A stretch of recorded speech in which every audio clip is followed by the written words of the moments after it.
लेकिन क्योंकि आप धुरंधर 2 की बात कर रहे हैं तो मैं देख चुकी हूँ फिल्म। सो हेलो फ्रेंड्स, जैसा कि आपने सुना यामी गौतम ये मूवी देख चुके हैं और इन्होंने अपने इंटरव्यू में ये तक कहा है कि मूवी जो है बहुत ज़्यादा इंटेंस और इमोशनल रही है। तो ये अंदाज़ा लगाया जा सकता है कि हमजा लास्ट में मर जाएगा या फिर कुछ और। खैर, आज हम लोग लाए हैं धुरंधर 2 के कुछ ऐसे फुटेजेस जो लीक हो चुके हैं और इससे आप धुरंधर 2 के हिट होने का अंदाज़ा लगा सकते हैं। सबसे पहले कैरेक्टर उजायर बलोच का ये स्क्रिप्ट जो लीक हो चुका है, अगर आप इसके डायलॉग्स को पढ़े तो आप समझ सकते हैं कितनी डेंजरस और कितनी इंटेंस फाइट होने वाली है। दूसरी तरफ लियारी टाउन जल रही है और एक एम्बुलेंस आती है उतने में ही। अगर आप ध्यान से नोटिस करें तो ये ईद का वक्त है और लियारी टाउन को जला दिया गया है बाई हमजा।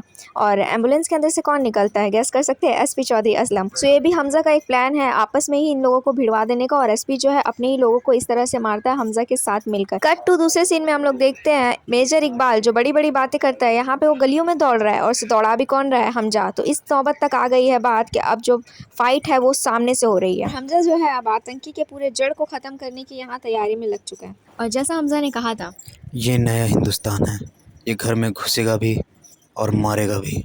तो ये काम में लग चुका है। इस सीन को देखकर ये अंदाजा लगाया जा सकता है कि रहमान के बाद हमजा जो है लियारी टाउन का बादशाह बन चुका है। और इस सीन में हमजा और एसपी के लुक को देखकर तो यही लग रहा है कि ये वही मौका है जब ये लोग बड़े साहब से मिलेंगे और खुलासा होगा कि बड़े साहब है कौन। ये न्यूज़ बड़ी तेजी से फैल रही है कि बड़े साहब का कैरेक्टर जो इमरान हाशमी प्ले करने वाले हैं। और हमजा का ये लुक देखकर लग रहा है कि जसकीरत सिंह रागी पहुंच चुका है अपने गाँव वापस, या फिर ये कोई फ्लैशबैक भी हो सकता है। बाय द वे, जो भी है, धुरंधर 2 आने वाली है बहुत धमाकेदार और बहुत ही ज़्यादा पटाखों के साथ। तो एट द एंड में यही कहूँगी कि कुर्सी के पेटे बांध लो, मौसम बिगड़ने वाला है।